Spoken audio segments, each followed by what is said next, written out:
श्री मलुकदास जी का चरित्र बता रहे थे और उस चरित्र में एक बहुत सुंदर कथा सुनाई। बहुत ध्यान से सुनना। महाराज जी सुना रहे थे कि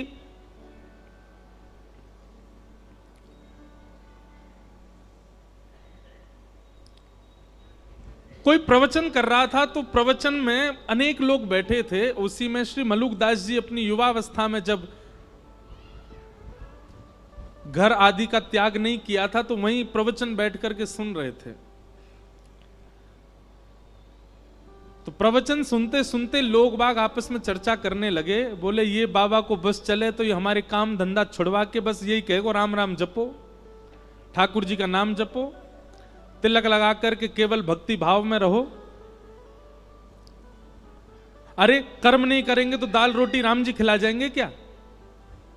कर्म नहीं करेंगे हमारे घर परिवार को राम जी चला जाएंगे क्या? ये भी कथा वक्ताओं पे कोई काम नहीं है, बस एक ही बात कहते हैं, जहां ले चलोगे वहीं मैं चलूंगा। हैं ठाकुर जी जहां ले चलेंगे। ऐसे थोड़ी होता, कुछ अपनी बुद्धि विवेक से भी तो करना पड़ेगा। ऐसे लोग चर्चा कर रहे थे और मलुकदास जी बैठ करके सुन रहे थे। तो मलुकदास जी अपनी युवावस्था में थे। उन्होंने उठ करके जो व्यास मंच पर व्यास जी थे उनसे कहा, बोले देखिए व्यास जी आप बहुत अच्छी बात बता रहे हैं। आप कह रहे हैं राम नाम ही सर्वस्व है, भगवान नाम ही सर्वस्व है, कथा ही सर्वस्व है, लेकिन कर्म भी तो प्रधान है। इन गांव वाले लोगों की बात भी गलत नहीं है। अगर हम कर्म नहीं करेंगे तो खाएंगे पिएंगे कैसे? सुंदरकांड भी कहती है देव देव आलसी पुकारा। देवताओं के भरोसे जो पड़ा रहता है, कर्म नहीं करता, वो आलसी कहलाता है। अगर हम कुछ ना करें, केवल राम राम जपें, तो राम जी हमारा घर थोड़ी चला देंगे। और घर चलाना बहुत दूर की बात, हमको रोटी राम जी थोड़ी खिला देंगे। वो तो हमको खुद ही खानी पड़ेगी, खुद ही मेहनत करनी पड़ेगी। व्यास जी ने कहा देखो भैया, आपकी बात हम उसको प्रणाम करते हैं, पर अगर किसी के चित्त में अखंड विश्वास हो ठाकुर जी के प्रति और ठाकुर जी के प्रति कोई संबंध उसका स्थापित हो गया हो और वो ठाकुर जी पर इतना भरोसा कर ले, इतना विश्वास कर ले कि श्री राम जी ही मेरे सर्वस्व हैं, वो कुछ ना करे, राम राम जपे, राम जी खिलाएंगे उसको। पहले बात तो सुन लो, ताली पहली बजा देते हो। पहले कथा तो पहले आगे बढ़ने दिया करो।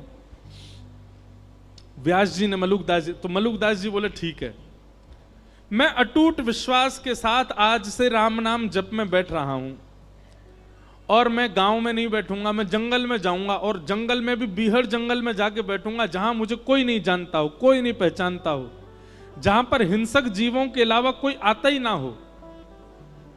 देखता हूं कि राम जी मुझे खिलाएंगे कि मुझे किसी जानवर को खिलवा देंगे। सब गांव के लोग बोले भैया अब प्रमाणित हो जाएगा कि राम नाम और भक्ति भाव ये प्रमाणित है कि नहीं। मलुकदास जी वन में गए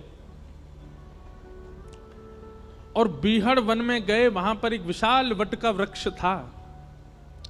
आसपास दूर दूर तक किसी के आने जाने का कोई मतलब ही नहीं था। एक सामने नदी बह रही थी। मलुकदास जी बोले यहां कोई नहीं आएगा, यहीं बैठ जाता हूं। और वृक्ष के ऊपर एक डाल के ऊपर बड़ी सी डाल थी, उसके ऊपर मलुकदास जी बैठ गए और राम राम राम राम जपने लगे।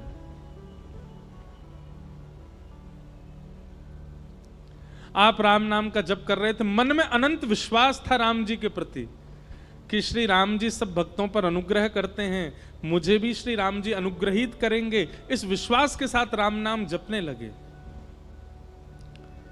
आपका राम नाम जप चल रहा था, घंटों तक राम नाम जप चलता रहा।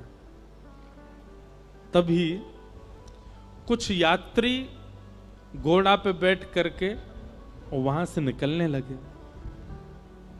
आप लोगों ने विचार किया ये स्थान तो बहुत बढ़िया है, बढ़िया नदी भी बह रही है और यहां दूर दूर तक कोई है भी नहीं, यहीं स्नान करते हैं और फिर बढ़िया जो भोजन लेके आए यहीं पाएंगे प्रेम से।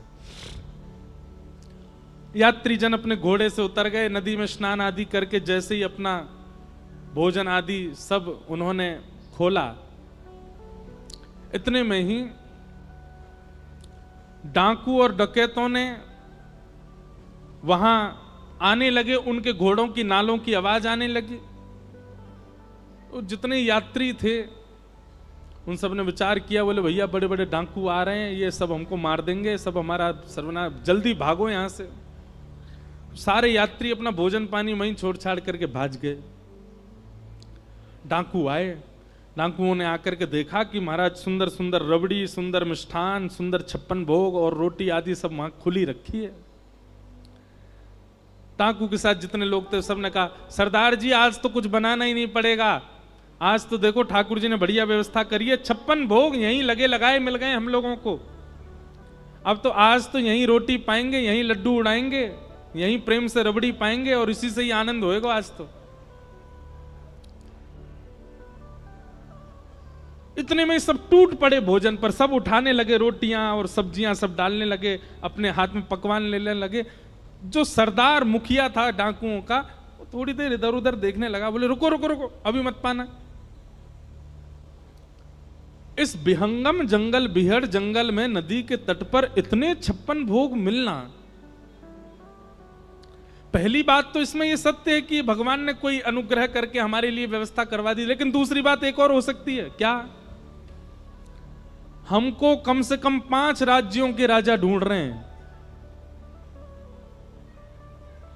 कहीं ऐसा तो नहीं उन लोगों को हमारा यहां आना पता हो और ये सारे व्यंजनों में विष डाल करके उन्होंने यहां पर ये व्यंजन रख दिए हों, और कहीं हमने ये पाए और हम पाकर के विष के नशे में आ गए, मूर्छित हो गए, मृत्यु हो गई, तो वो 5 राज्यों के राजा जो हमको ढूंढ रहे हैं वो हमको ले जाएंगे यहां से, उनका तो काम हो जाएगा, कोई नहीं खाएगा, नीचे रखो इसको।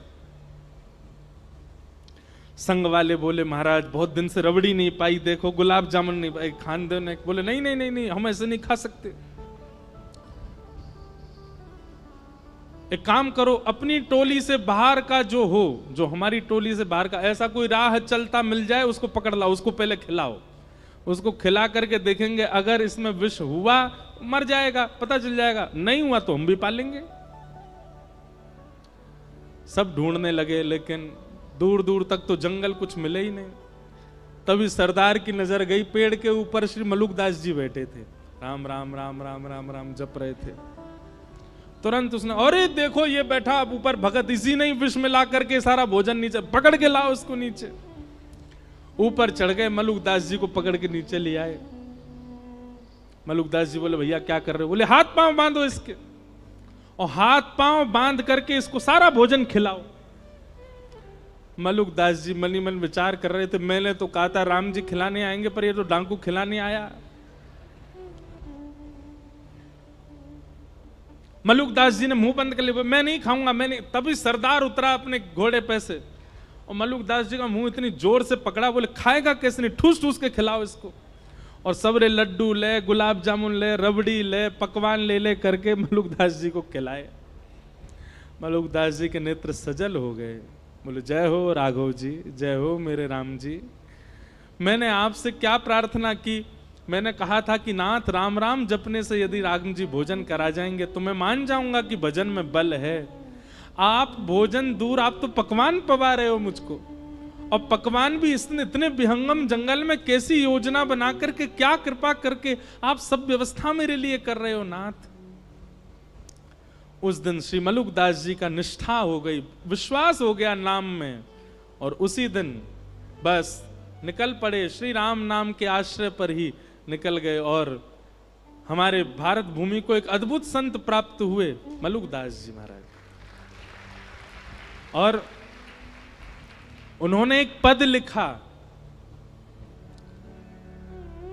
बहुत पद हैं मलुकदास जी के, एक पद लिखा, भाई नाही बंधु नाही कुटुंब कबीलो नाही, ऐसो कोई मित्र नाही, जासो कछु लीजे,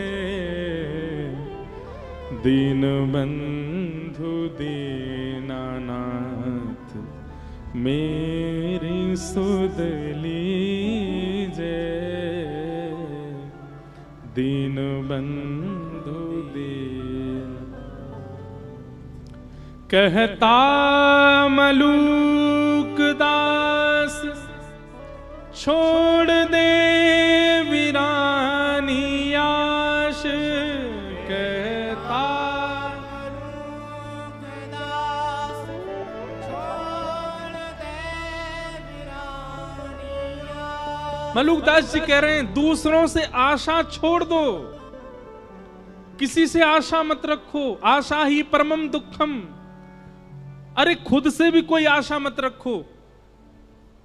कहता मलूक दास छोड़ दे वीरानी आश, कहता मलूक दास छोड़ दे वीरानी आश। तो फिर कहां जाएं किसी से आशा ना रखें तो?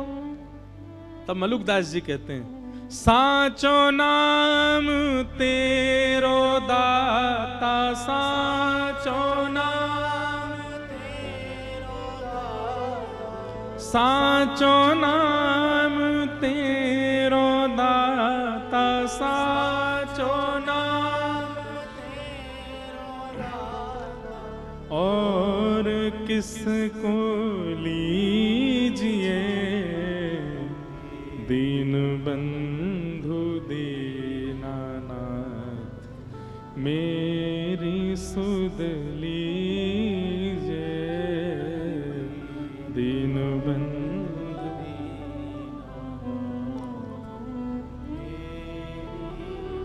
तो भैया 3 बातों की गांठ मान लीजिए। सबसे पहला विश्वास, ठाकुर जी के प्रति इतना अटूट भरोसा कर लो कि बस अब उतना विश्वास किसी पे है ही नहीं, बस ठाकुर जी सर्वस्व हैं। मेरे संग जो हो रहा है, मेरे परिवार के साथ जो हो रहा है, वो सब ठाकुर जी मेरी श्रेष्ठता के लिए कर रहे हैं। मेरे पैर में चोट लगी, मुझे घाटा हुआ, मेरा ये छूट गया, मुझे ये मिल गया, कोई भलाई होगी मेरी। आप विश्वास मानिएगा, जिस दिन आप इतना विश्वास भरोसा ठाकुर जी पर कर लेते हैं ना, तो गलत और अच्छा ठाकुर जी नहीं करते हमारे साथ। पर जब हम हर क्रिया को ठाकुर जी की प्रसाद समझने लग जाते हैं, तो ठाकुर जी की दृष्टि पड़ती है। देखो कुछ भी हो रहा है इसके साथ, लेकिन ये फिर भी यही मानता है कि मेरी कृपा है। तब ठाकुर जी अनुग्रह करते हैं, दृष्टि भर के देख लेते हैं और सब मंगल होने लग जाता है। इसलिए अपने जीवन में होने वाली हर स्थिति को भगवत प्रसाद मानो।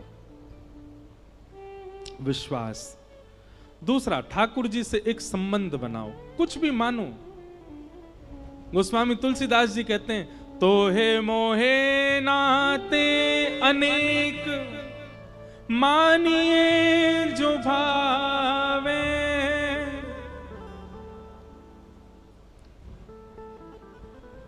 हम एक जगह कथा करने गए, बहुत ध्यान से सुनो। तो सुबह मिलने वाले लोग आए, बहुत सारे लोग बैठे थे। कोई कहे महाराज जी, कोई कहे गुरु जी, कोई कहे जय जय। एक चिल्ला रहा था जीजा जी। मैंने कहा भैया जे कौन सा संबंध बनाए हो तेने? बोले महाराज जी मैं किशोरी जी को अपनी बहन मानता हूं और किशोरी जी हमारी ठाकुर जी की हैं। ठाकुर जी के आप भैया हो तो सगे जीजा को भैया भी जीजा ही लगे, या हमारे जीजा जी। मैंने कहा वाह भैया। मैंने कहा साले साहब को माला पहना के आओ, इनके जीजा जी। आप संबंध मान के तो देखो एक बार ठाकुर जी से। निभाना ठाकुर जी पर छोड़ देना, आप बस संबंध बनाओ। हम प्रमाणित कह रहे हैं मंच से, आप संबंध बनाओ, निभाने की जिम्मेवारी ठाकुर जी की है, निभाएंगे। कितने ऐसे उदाहरण, कितनी ऐसी कथाएं हैं जहां किसी ने ठाकुर जी से संबंध माना और ठाकुर जी ने निभाया। ठाकुर जी उसी भाव में उसको देखते हैं। भाई मानो, बंधु मानो, मित्र मानो, सखा मानो, गुरु मानो, प्रियतम मानो, चाचा मानो, ताऊ जी मानो, मामा जी मानो, जीजा जी मानो, जो मन करे ठाकुर जी को मानो, ठाकुर जी संबंध निभाएंगे। हमने एक कथा हर बार सुनाई है अपनी कथाओं में कि अयोध्या के एक महाराज जी थे, वो ठाकुर जी को अपना शिष्य मानते थे। वो कहते थे कि मैं वशिष्ठ कुल गोत्रीय हूं, तो इस नाते से वशिष्ठ जी के कुल में जन्मा तो राम जी मेरे चेला हैं। वो कनक बिहारी जी का दर्शन करने जाते, पूरी दुनिया हाथ जोड़ती, वो दूर से कहते खुश रहो चेला राम, तुम सदा प्रसन्न रहो, तुम पर कोई अला बला नहीं है, मेरा आशीर्वाद सदा बना रहे। महाराज जी ऐसे ऐसी घटना बताते हैं कि जब वो मंदिर में आते थे ना, अपने आप ही कुछ ऐसा होता था कि आधा पर्दा आ जाता था। बोले आधा पर्दा मतलब? बोले किशोरी जी घूंघट कर लेती थी। बोले गुरु जी आए, इनके सामने थोड़ी मुंह खोल के बैठेंगे।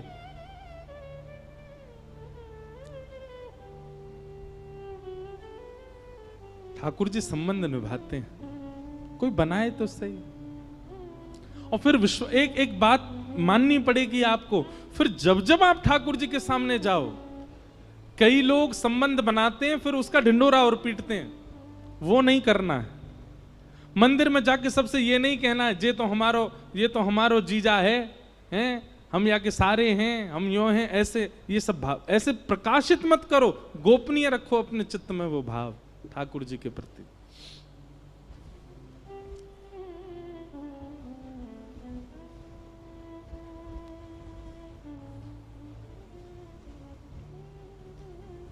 हमारे बक्सर वाले मामा जी, नाम सुना? श्री नारायण दास जी भक्तमाली, जो कथा से बहुत प्रेम करते होंगे ना, उनका नाम जरूर जानते होंगे। उनको पूरी दुनिया मामा जी क्यों कहती थी? वो सीता जी को अपनी बहन मानते थे। किसी ने एक बार मामा जी से कहा, ध्यान से सुनना, कि मामा जी पूरी दुनिया आपको मामा जी कहती है, पर सीता जी आपको अपना भाई मानती हैं कि नहीं, इसका क्या प्रमाण है? आप तो कहते हैं और फिर जहां भी आप जाते हो सब कहते हैं मामा जी आ गए, मामा जी आ गए, पर सीता जी आपको अपनी बहन अपना भाई मानती हैं, इस बात का क्या प्रमाण है? तब बक्सर वाले मामा जी कहते थे, बोले ऐसे ऐसे वैष्णव, ऐसे ऐसे संत जन, ऐसे ऐसे विरक्त जन, ऐसे ऐसे वृंदावन को भजवे वाले और अयोध्या में जाने वाले आप जैसे संत महापुरुष जब मुझको देख के मामा बोल देते हैं, तो ये प्रमाणित हो जाता है कि सीता जी मुझे भाई मानती हैं। आप सब मामा कहते हैं, तो मुझे इसी से प्रमाण लगता है कि सीता जी मुझे अपना भाई मान चुके हैं।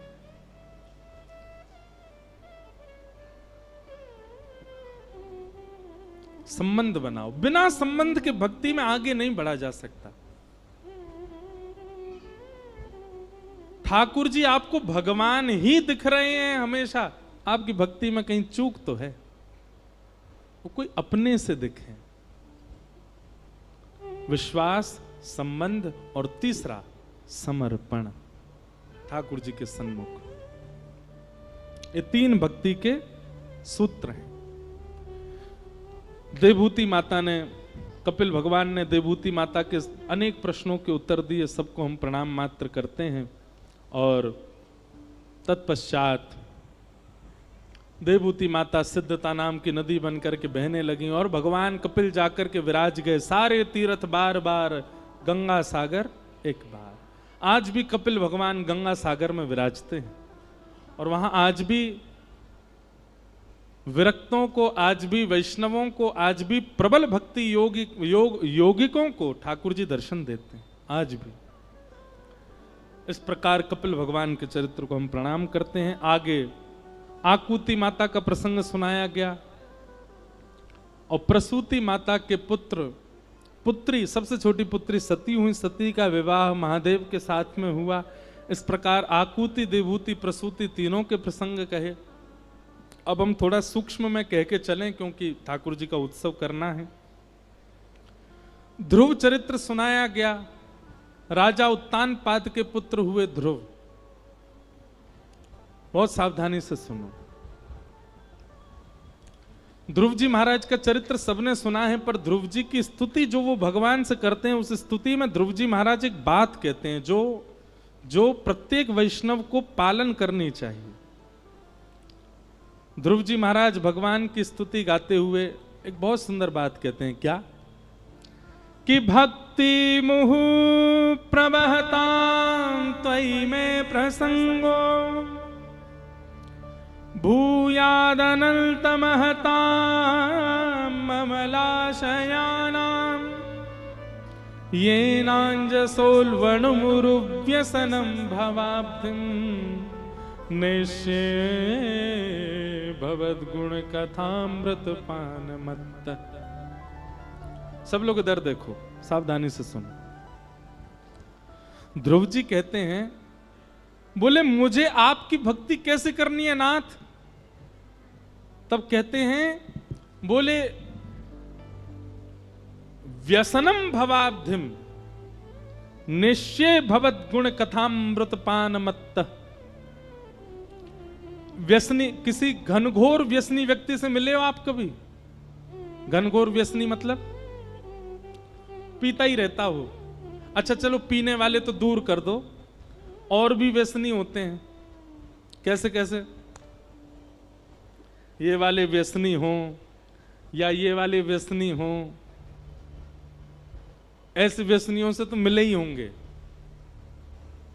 व्यसनी का स्वभाव देखा आपने? उसकी स्थिति क्या होती है? जैसे जो पीने, बीड़ी वगैरह पीने वाले होते हैं, उनको देखो, सुबह उठेंगे, अब उठ गए थोड़ी पी लो, अब नहा के आ गए अब थोड़ी सी फिर पी लो, नाश्ता कर लिया फिर पी लो, बाल भोजन कर लिया फिर एक कस लगा लो, चाय पी ली फिर पी लो, रात में भोजन कर लिया फिर पी लो, सोते सोते एक बार और पी लो।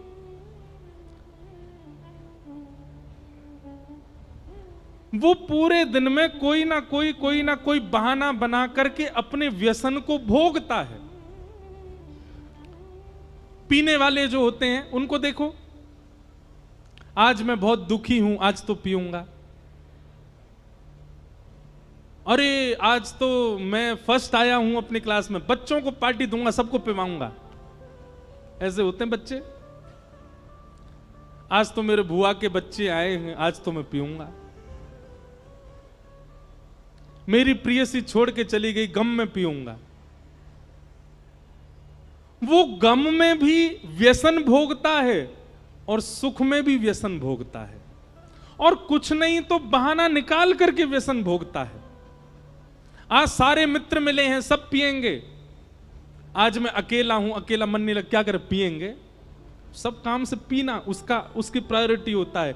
वही बात यहां पर श्री ध्रुव जी महाराज कहते हैं, बोले मैं आपकी भक्ति कैसी करना चाहता हूं? बोले जैसे व्यसनी व्यक्ति व्यसन भोगता है, उसको हर बात में घूम फिर के कुछ नहीं दिखता, बीच में आकर के एक ही चीज दिखती है, क्या? व्यसन। अच्छा चलो हमने गंदे गंदे व्यसनों की बात कर ली, एक अच्छा व्यसन है, क्या? चाय। सुबह उठ गए, क्या करो? चाय पी लो। नहा के आ गए, अब क्या करो? चाय पी लो। भोजन कर लिया, अब क्या? अब तो चाय पिला दो। सिर में दर्द हो रहा है, क्या करोगे? चाय पिला दो। बहुत अच्छा मौसम हो रहा है, चाय बना दो। क्या हो गया? बोले करोड़ों का नुकसान हो गया। बोले क्या? थोड़ी चाय बना दो बस, आप तो बहुत प्रेशर है सिर पे। बुखार चढ़ गया है, थोड़ी चाय पिला दो। थक गए हैं, चाय पिला दो। आज दिन बहुत अच्छा है, थोड़ी चाय पिला दो। व्यसनी व्यक्ति हर चीज में घूम घाम करके चाय पर आता है। ऐसे ही भक्त को होना चाहिए। सिर में दर्द हो रहा है, क्या करें? थोड़ी नाम जप कर लें। आज बुखार चढ़ गया, आज 3 नाम ज्यादा जपूंगा मैं। आज मेरा दिन बहुत अच्छा, लाओ माला झूली लेके आओ, नाम जप कर लूं थोड़ा सा। हमको करोड़ों का नुकसान हो गया, क्या करें? तो दोनों बैठ के नाम जप करेंगे, चल। अरे आज तो बहुत अच्छा हुआ भैया, हमको हमारी लॉटरी लग गई, इतना पैसा मिला। अब क्या करें? बैठेंगे, पार्टी वाला नाम जप करेंगे, सबरे मिलके नाम जप करेंगे, कीर्तन करेंगे। ऐसी भक्ति ध्रुव जी मांग रहे हैं ठाकुर जी से। बोले कैसी भक्ति चाहिए?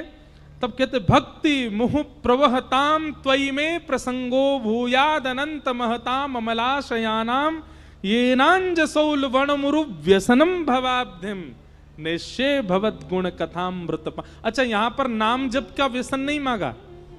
ध्रुव जी कह रहे हैं आपकी कथा सुनने का व्यसन लग जाए मुझको, आपकी कथा सुनने का मुझे व्यसन हो जाए। होड़ लगी है व्यसनियों में और भक्तों में, लेकिन भक्त पीछे छूट जाते हैं, व्यसनी भाग जाता आगे। ऐसा भजन, ऐसा नाम जप, ऐसी ठाकुर जी की कथा में रति लगाओ, व्यसनी पीछे छूटे, हम आगे जाएं। बुआ के बच्चे घर आए हैं, खुशी में क्या करोगे? मॉल घूमने जाओगे? नहीं, कथा चल रही है पंचमुखी हनुमान जी, सुनने चलेंगे। सब बुआ के बच्चों को लेके आ गए, कथा सुनो। आज मित्र मिले हैं सारे बहुत साल बाद, क्या करोगे? बोले कथा चल रही है, कथा में चलो। संकीर्तन हो रहा है, वहां चलो। पंचमुखी हनुमान जी की आरती करने चलो। ऐसी स्थिति बनाइए ना, व्यसन के रूप में ठाकुर जी को विराजमान कर लो। ये बात श्री ध्रुव जी महाराज ठाकुर जी से कह रहे हैं।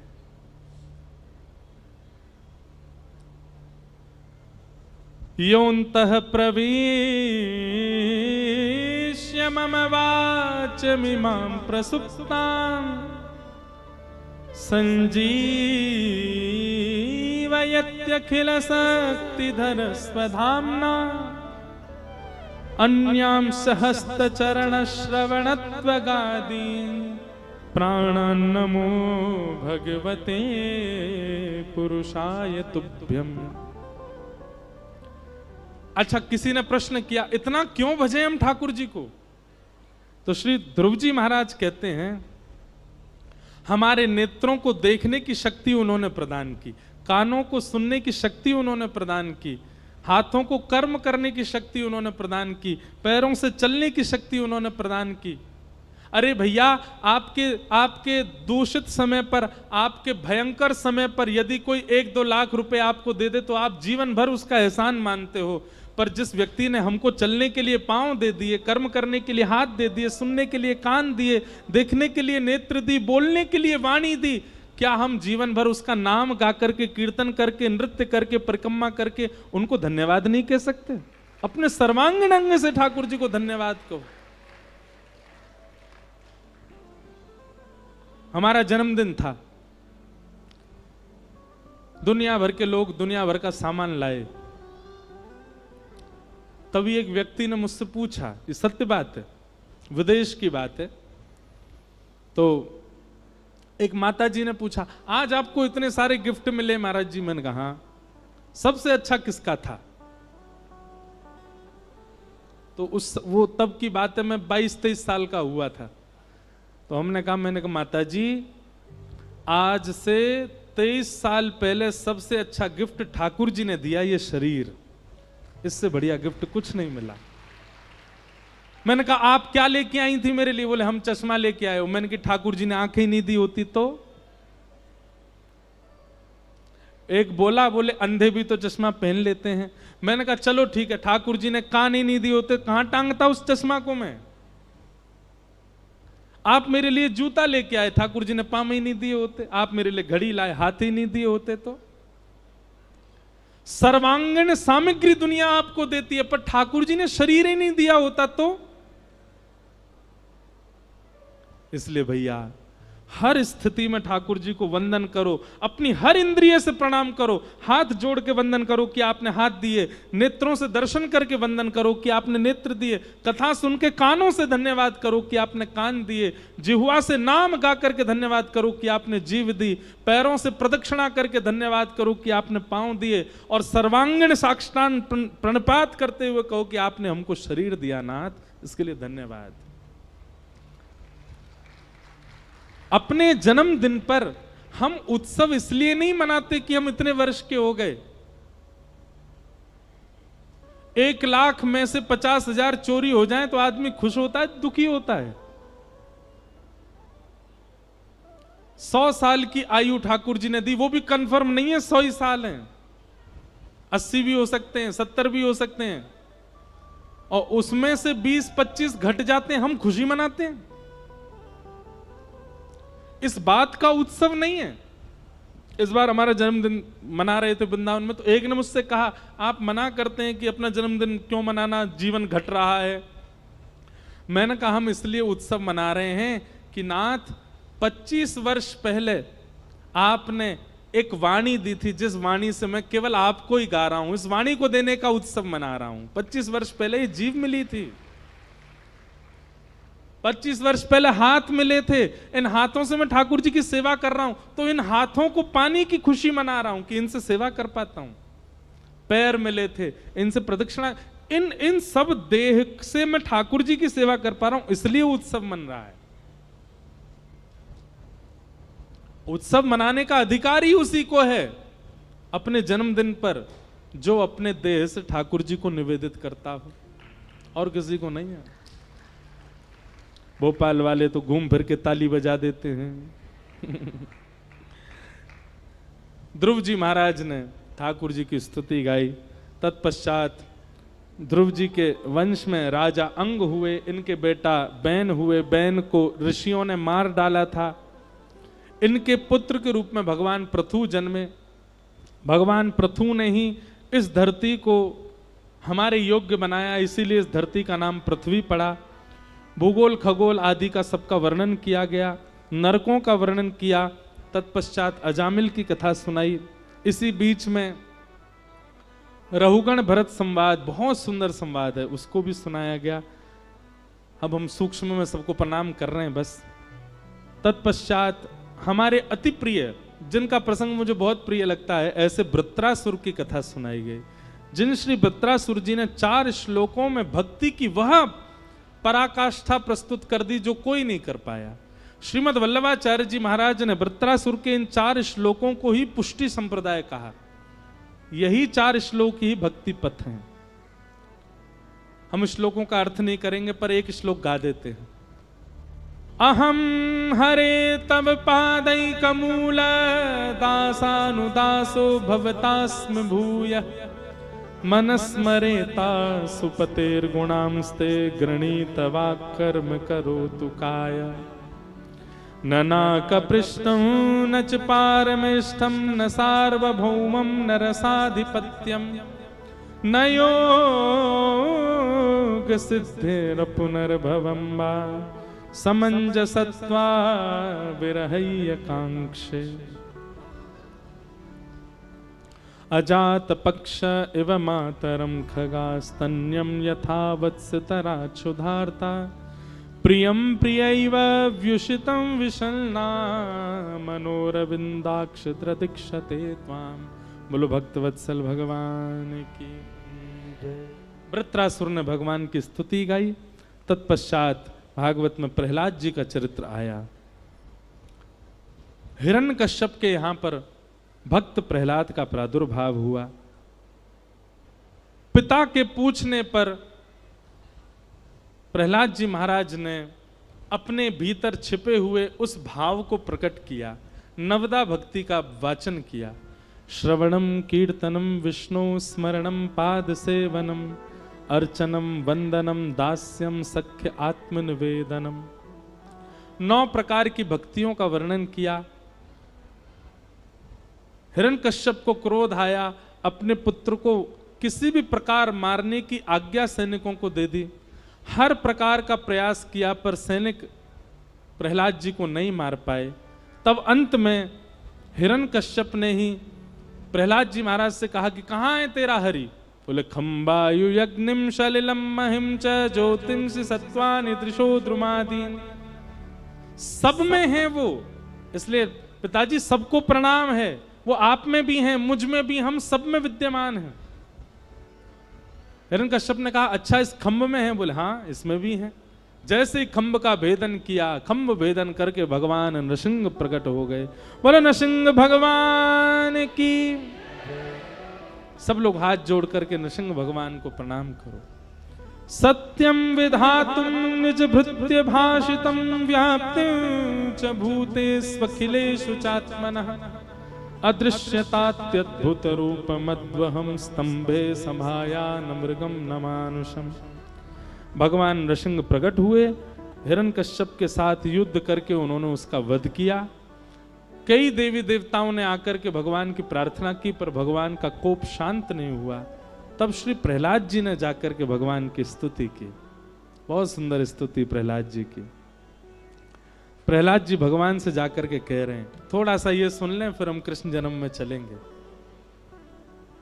कि ब्रह्मा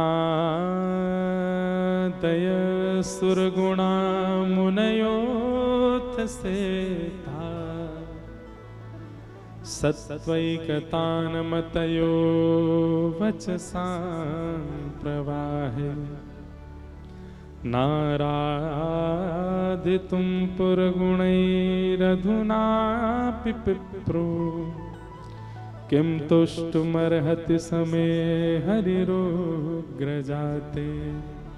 पिताजी, भगवान का क्रोध शांत नहीं हुआ था। ब्रह्मा आदि देवता चिंता कर रहे हैं कि नाथ का क्रोध यदि शांत नहीं हुआ तो नूतन प्रलय हो जाएगा। तभी ब्रह्मा जी ने कहा कि जिसके लिए आए हैं उसकी स्तुति से ही शांत होंगे। तब प्रहलाद जी ने जाकर के भगवान के सामने स्तुति गाई, छोटे से प्रहलाद जी, और भगवान से कह रहे हैं, नाथ ब्रह्मादि देवताओं की जैसी लच्छेदार वाणी नहीं है मेरे पास, इतना सुंदर शब्दकोश नहीं है मेरे पास कि मैं कुछ कहकर के आपको रिझा सकूं। अरे छोटा सा बालक हूं, मेरे तो विचार भी इतने शुद्ध नहीं है, मैं तो अभी केवल खेल खेलना जानता हूं। लेकिन फिर भी नाथ, मैं आपके श्री चरणों में प्रणाम करता हूं कि आप कृपा करने के लिए मेरे यहां आए, ऐसे बालक के यहां आए जिसका कुल खानदान परिवार और यह बालक भी आपके स्पर्श के योग्य नहीं है, ये अपवित्र कुल आपके योग्य नहीं है नाथ, फिर भी आप कृपा करने के लिए आए, उसके लिए धन्यवाद।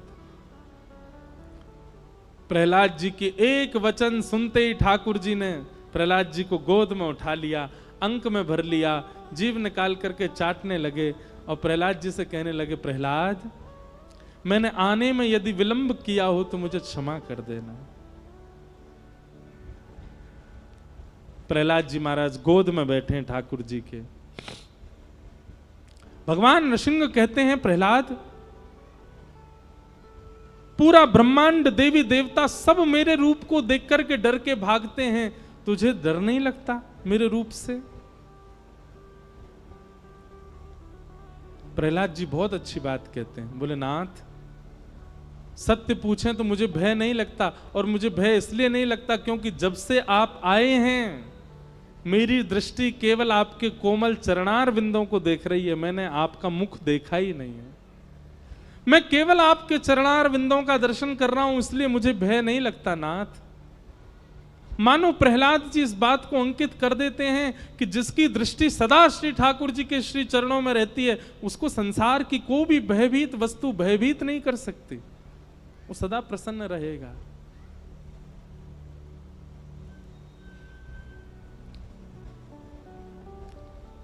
हम अपना प्रत्यक्ष अनुभव बताएं।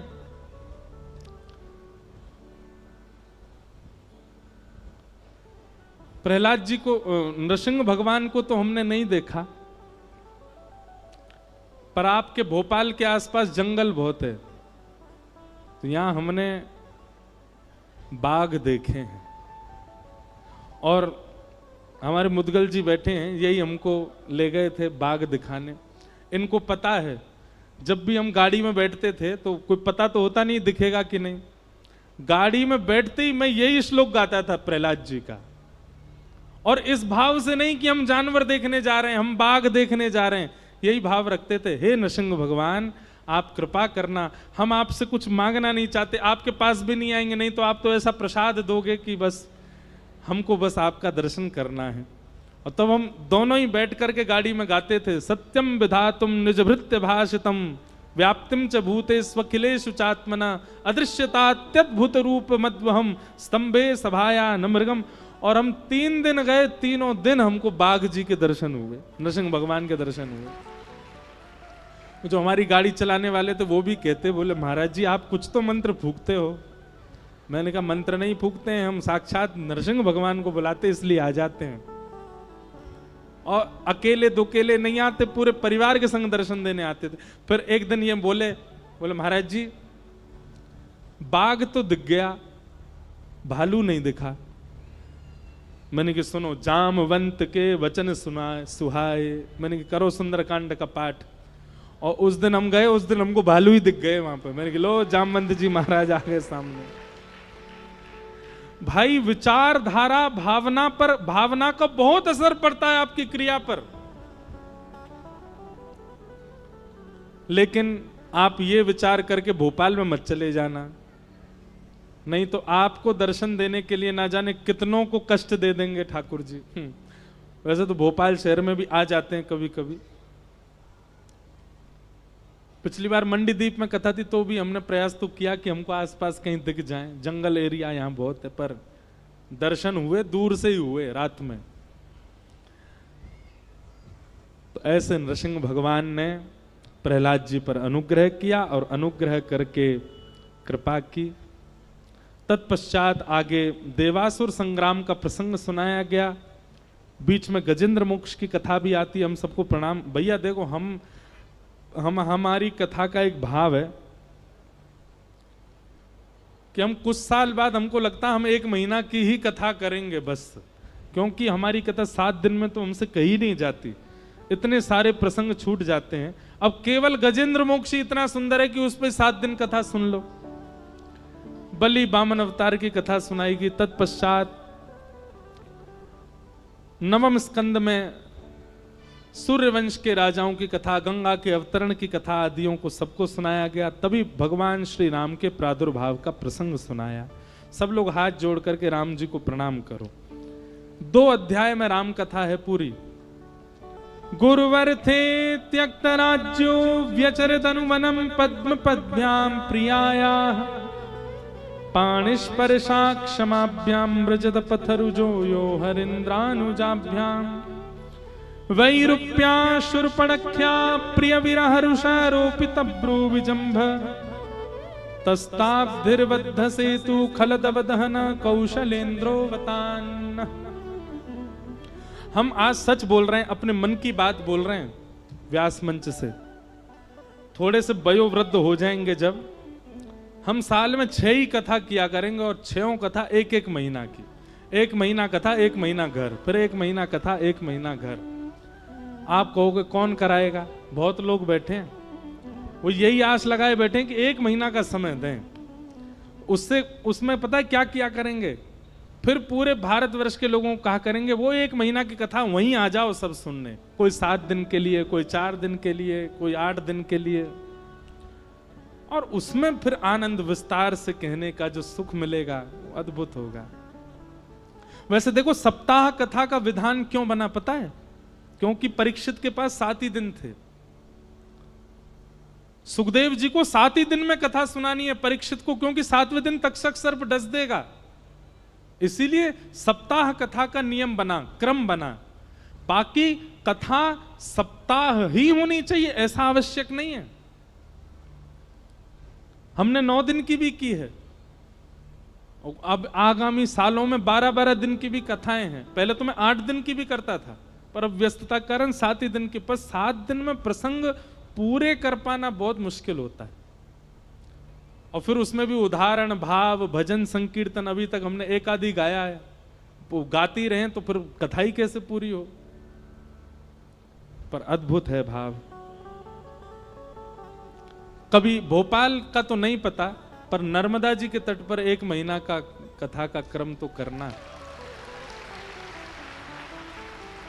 एक बार नर्मदा, हमारी बहुत वर्षों की नर्मदा परिक्रमा भी पेंडिंग पड़ी है, तो जब भी परिक्रमा होगी कथा सुनाते हुए ही करेंगे। कुछ दिन कहीं, फिर थोड़ा आगे चल के फिर कुछ दिन वहां, कुछ दिन वहां, ऐसे ही करके नर्मदा जी की महीना भर में परिक्रमा कर लेंगे कथा सुनाते सुनाते। क्योंकि हमारी जन्मदात्री माँ का नाम भी नर्मदा है। और हमको जब प्रथम बार व्यास मंच पर बैठे थे तो वहाँ अनेक संत आए थे आशीर्वाद देने। तब एक नर्मदा तट के संत पहुंचे थे द्वारिका। उन्होंने हमसे निवेदन किया था कि आप भविष्य में खूब कथाएं करें, खूब भक्तों को कथा सुनावें, पर हमारी माई कथा सुनेंगी आपसे, पर एक जगह बैठ के नहीं, नर्मदा जी की परिक्रमा करते हुए कथा सुनाना। तो भाव तो बहुत बार बना की परिक्रमा करनी है, करेंगे, पर